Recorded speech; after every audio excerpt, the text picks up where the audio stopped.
Y yendo a lo que es la ciudad de Buenos Aires, hay que hablar también de lo que está pasando día tras día en el distrito porteño. Hay que mencionar que en el día de hoy los subtes, los trabajadores de subte en realidad están protestando, se están alineando a una protesta que empieza a tomar efervescencia, porque el día jueves también van a haber paro de transporte, camioneros, etcétera, y van a estar hablando sobre lo que es el modelo económico, reclamando nuevas medidas a favor de los trabajadores. Y en el día de hoy hicieron una apertura de molinetes para que los trabajadores o la gente que viajara en subte pudiera hacerlo de manera gratuita desde lo que es el subterráneo de la ciudad de Buenos Aires. Y por esa razón estamos en comunicación con Claudio Delle Carbonara, que es el secretario ejecutivo de la Asociación Gremial de Trabajadores en el Subte y Premetro. Claudio, ¿cómo estás? Te saluda aquí Esteban Ocampo del Archivo de los Medios. ¿Cómo andás? ¿Cómo te va? Buenas noches. En realidad soy integrante del Secretariado Ejecutivo. Perdón, corregimos ahí entonces. Integrante de la Secretaría Ejecutivo, Claudio Delle Carbonara. Claudio, bueno, hoy hicieron apertura de molinetes, levantaron molinetes para que la gente pueda ir a trabajar, no pagar la tarifa que dentro de poquitos días va a estar subiendo a 500 mangos y después a 600 y quieren llevarla a 800 pesos, prácticamente $1 la tarifa que está en el promedio mundial. Con salarios que están en África subsahariana, digamos. ¿Cómo lo están viendo ustedes? Porque realmente es preocupante para aquel que quiere laburar y quiera tomarse el subte para trabajar todos los días. Sí, la estamos viendo muy mala la situación. Por eso, en el marco de esta jornada que había convocado la CAT, nosotros decidimos realizar esta medida, apertura de molinetes, de liberación de acceso en 5 estaciones. A nosotros en la línea B nos tocó en Federico Lacroze, y la verdad que muy preocupados porque hay una situación general de ataque contra los trabajadores, los sectores populares, un intento de dejarnos sin ningún tipo de derechos que además costaron mucha lucha, muchas décadas de pelea, de organización de la clase obrera, y además de atacar las condiciones de vida de todos nosotros, de las mayorías obreras y populares, que somos la mayoría de la población en la Argentina. Y todo esto, ¿para qué? Para seguir beneficiando aún más a un sector minoritario de la sociedad, que son los poderosos, los más ricos, los grandes empresarios, los grandes terratenientes, y también a empresas multinacionales que han ganado con todos los gobiernos y siguen ganando y van a ganar más, porque este es el objetivo que persigue el gobierno de Milei. Entonces, en ese marco de preocupación, de alerta, intercambiar también con los usuarios sobre la situación específica del subte, la falta de inversión, la falta de mantenimiento, los tarifazos, digamos, la crisis sanitaria que hay por la presencia de asbesto cancerígeno, toda una situación que, si vos la ponés en la balanza, no tiene ninguna, digamos, correlación con este intento de aumentar la tarifa más de 700% en el transcurso de 5 o 6 meses. No hay ningún salario de ningún trabajador en la Argentina que haya aumentado 700% en 5 meses. Y sin embargo, el gobierno de la ciudad, también en este caso, lo único que está beneficiando o lo único que está privilegiando con este tarifazo es la ganancia de la empresa concesionaria. No tiene ninguna otra explicación, porque ya te digo, el servicio es cada vez peor, es cada vez menos eficiente y cada vez más peligroso para usuarios y trabajadores, por diferentes motivos, no solo por el asbesto cancerígeno en la red, sino porque hay trenes que siguen circulando, que tienen 80 años de fabricación, que son chatarra, que no tienen mantenimiento, que no tienen piezas, que se quedan por desperfecto técnico paralizados en el medio de los túneles, porque se caen a pedazos las estaciones, porque las escaleras mecánicas y los ascensores no funcionan. Bueno, por toda una serie de cuestiones que los usuarios conocen muy bien de primera mano, no tiene ninguna relación este aumento de tarifa con la realidad de los usuarios. Ahora, entonces, ¿qué le dicen el a ustedes, intercambio los fue muy usuarios? fluido. ¿Qué les dicen cuando hacen esta especie de visibilizar el conflicto, el panorama que se viene, la lucha que hacen los trabajadores para tomar un poco de conciencia? Porque hay gente que de todo tipo de clase social viaja en el subte, y hay gente que está de acuerdo con este gobierno. Las encuestas que están compartiendo, se están mostrando en los medios de comunicación, y las encuestas más serias hablan de que el gobierno mantiene un respaldo que todavía con este ajuste que se ha hecho, que fue bestial, le sorprende a la gente, o menos a mí, o hay gente a las personas que manejan la opinión pública, los sondeos y demás, sorprende que frente a este tarifazo o este ajustazo que hay, mantenga el nivel de respaldo de la opinión pública, de un sector de la sociedad que todavía lo respalde. Mira, primero en el subte muchas clases sociales no viajan, viajamos los trabajadores, los sectores populares, algún grupo también de integrantes de la clase media, que queda poca y nada ya. Todos están afectados por las medidas que ha tomado este gobierno. Ya veníamos afectados, o sea, hay que decirlo también, no es que Milei salió de repollo. Las condiciones en las que estaba la mayoría de la población no eran buenas tampoco con los gobiernos anteriores. La precarización laboral aumentó a lo largo de las décadas, con la complicidad de las centrales sindicales, de los dirigentes, también hay que decirlo. Entonces, de alguna manera, estas cuestiones de arrastre son sobre las que se montó Milei y sobre los cuales todavía mantiene ese apoyo que se ve, ¿no? Gente que se pregunta, está bien, ¿cuál es la alternativa? Lo de antes no era lo mejor del mundo, no era la panacea. Entonces, hay una discusión importante y hay una responsabilidad de las direcciones sindicales en este presente y en esta situación. De hecho, hay una crítica que le estamos haciendo nosotros a las conducciones de las centrales sindicales porque las medidas que hacemos están muy bien, el paro del jueves está muy bien como respuesta a los ataques que recibimos, pero llegan tarde, son medidas aisladas. No se puede enfrentar así a un plan de guerra que ha desarrollado y que lleva adelante este gobierno. Deberíamos haber movilizado y haber parado el día que se trataba la ley base en la Cámara de Diputados, sin embargo no se hizo. Si hubiéramos movilizado y puesto toda la fuerza que tiene la clase obrera junto con los sectores populares, los jubilados, los estudiantes rodeando el Congreso ese día, quizá la situación hubiera sido diferente, pero sin embargo tenés ahí a muchos dirigentes sindicales que cuando le ponen un micrófono dicen una cosa, pero a la hora de las acciones son cómplices de que esto suceda, lamentablemente. Puede ser que hay una responsabilidad. Las centrales sindicales están pensando más en el apoyo que tiene este gobierno, que hacerlo ahora no quedaría simpático, digamos, frente al apoyo que tiene todavía en la opinión pública. Entiendo que están midiendo eso, ¿no? Es una posibilidad. También lo que se vio es que el ataque que había anunciado Milei era mucho más profundo, en el sentido de que se metía con las cuotas sindicales, con algunas de las cajas de las obras sociales, y esto no está en la ley de bases. Entonces yo creo que han priorizado los privilegios, los intereses de casta, que eso sí es así, la burocracia sindical, como les decimos comúnmente, es una casta que tiene privilegios propios, que no tiene nada que ver con los trabajadores, con los que viajamos en transporte público, con los que alquilamos, con los que tenemos que ir a comprar al supermercado o al kiosco del barrio o al almacén del barrio contando las monedas para ver si alcanza para el litro de leche de nuestros hijos. No tienen nada que ver, no viven como nosotros. Entonces yo creo que ahí también hay una explicación de por qué no están haciendo lo que se debería hacer, y hay una explicación de por qué hay muchísimos trabajadores que odian a los sindicatos, no porque los sindicatos sean malos, sino porque hay muchos que nunca estuvieron en un trabajo en blanco, no saben lo que significa tener derechos, y odian a los dirigentes sindicales porque fueron cómplices de la atomización del movimiento obrero, la división del movimiento obrero entre ocupados, desocupados, pero también entre los trabajadores en blanco, los precarizados, los que están en negro, los monotributistas, los que viven de changas.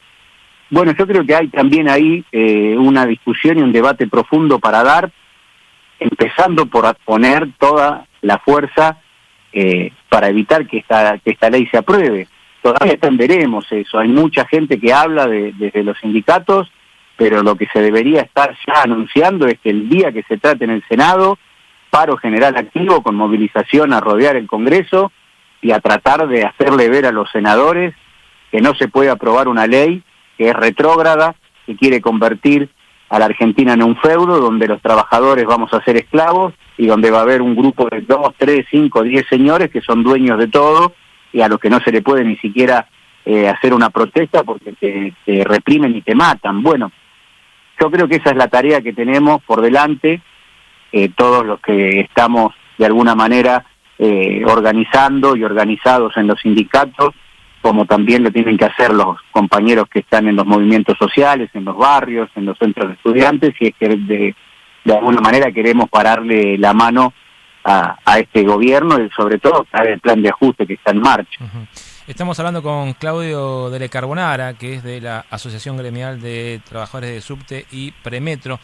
Claudio, vos mencionaste hace un ratito, en la última declaración que nos hiciste acá, que hay trabajadores que tienen una mirada que desaprueba la gestión de las centrales sindicales, de sus propios sindicatos, o de lo que es o lo ven de afuera y denostan a los sindicalistas, ¿no? Porque están precarizados, están en negro, etcétera. Particularmente en mi caso, yo he trabajado en la industria bancaria y estaba dentro de lo que era los bancarios, ¿no? Y tenía muchos compañeros y compañeras que estaban ajenos a lo que era la militancia sindical, completamente ajeno. Y obviamente con la paritaria bancaria, cuando la recibían y recibían el comunicado de la gremial bancaria contando cuál fue el valor de la recomposición salarial, etcétera, todos festejando. Ahora, cuando tenían que salir a defender derechos, cuando tenían que salir a defender al sindicalismo o lo que es la movilización popular, era como algo totalmente demonizado, puertas adentro de una industria que tiene muy buenos salarios gracias a un sindicato muy fuerte. Entonces, era como una contradicción ver permanentemente gente quejarse de los sindicatos y quejarse de la forma que tienen los sindicatos versus toda esa paritaria que ganaban gracias al poder del sindicato. Hay algo ahí que se ha roto, digamos, entre lo que sienten hacia el sindicato y lo que perciben gracias al sindicato. Sí, es cierto eso. Igualmente no hay una explicación única, por lo menos en mi opinión, y hay cosas como estas que se están viendo más profundamente en los últimos años o en las últimas décadas.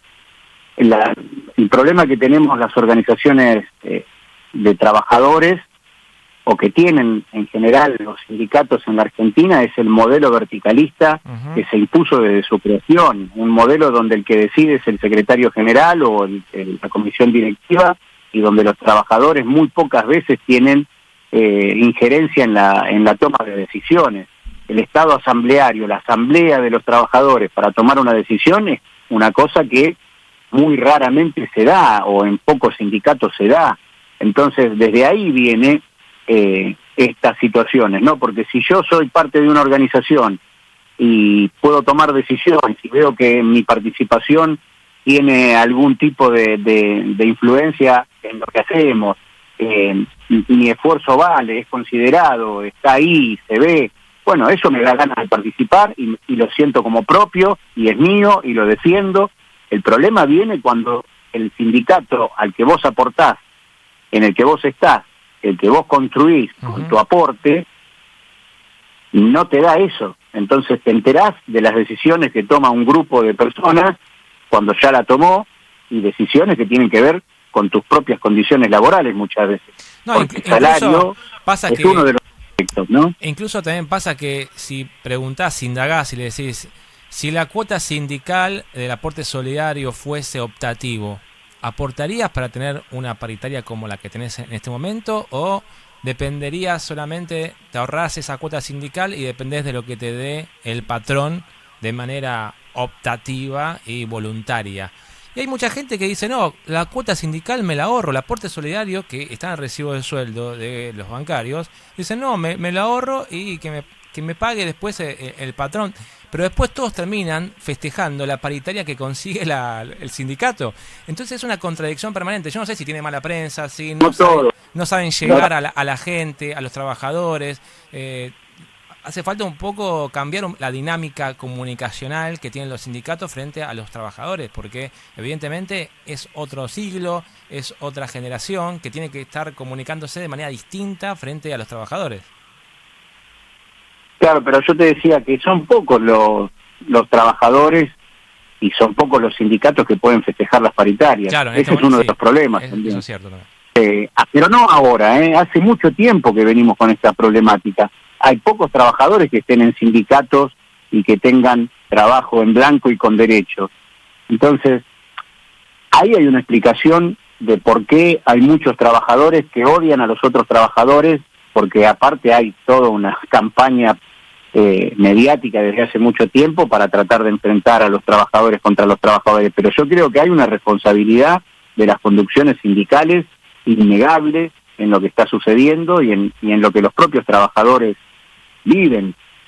Hay muchos trabajadores que tienen paritarias de hambre desde hace décadas, sí, y que además, por una cuestión legal, están obligados a pagar una cuota sindical a un representante que no conocen, que no vieron nunca en su vida porque no trabaja hace 45 años y es secretario general de un sindicato hace 45 años y no trabajó nunca en esos 45 años, vive en un barrio cerrado, en un country, viene, se mueve en un auto con chofer, tiene empleadas en su casa y empleados, no tiene nada que ver con los trabajadores que dice representar. Entonces, ¿cómo no le va a dar bronca? Está mal canalizada la bronca, digo yo, ¿no? Porque eso también hay que decirlo.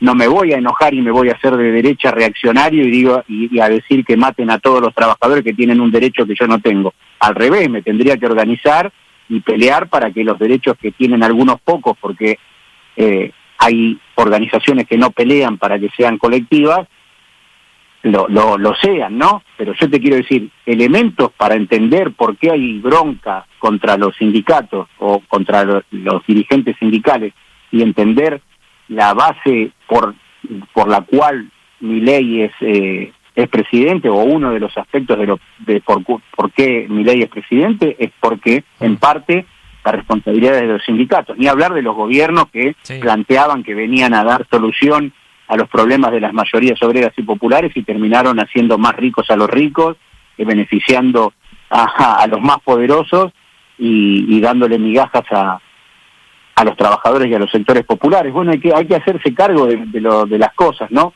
Yo milito en la izquierda desde hace muchos años, fui diputado por el Frente de Izquierda.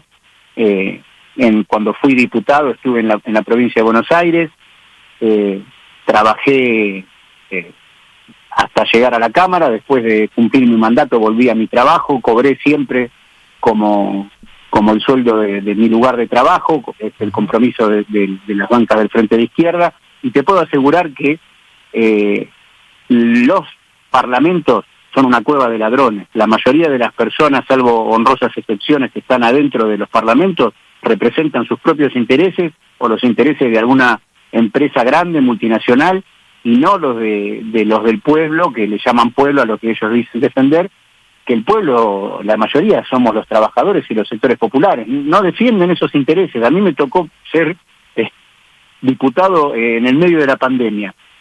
No conseguí un solo diputado ni diputada que acompañara un proyecto que yo presenté para garantizarle la licencia al personal en riesgo, a las personas en riesgo, que eran los mayores de 50 y las personas con enfermedades preexistentes, del personal de salud. Ninguno, de ningún bloque, inclusive de los bloques que, como el Frente de Todos, decían que defendía los intereses de los trabajadores. Ninguno acompañó ese proyecto. ¿Y sabés cuál fue el sector que más muertes tuvo por COVID entre los trabajadores de la provincia de Buenos Aires? El personal de salud. Sí. El personal de salud. Pero no logré que ningún otro diputado ni diputada acompañara ese proyecto. Entonces, te quiero decir, los discursos están muy bien, pero mi abuela me decía, no hay que mirarle la boca, hay que mirarle las manos. O sea, hay que mirar lo que hacen, hay que mirar cómo actúan, hay que mirar a quienes favorecen esos diputados, esos senadores, esos políticos, esos dirigentes sindicales, cómo viven. Bueno, yo no creo que ningún millonario pueda decir que es un buen representante de los intereses de los trabajadores, menos en este país donde los trabajadores, la inmensa mayoría, están viviendo no por debajo de la línea de la pobreza, ya casi por debajo de la línea de indigencia. Claudio, te queremos agradecer por este contacto. No, le agradezco a ustedes por el espacio y a disposición para lo que necesiten. Dale, un abrazo.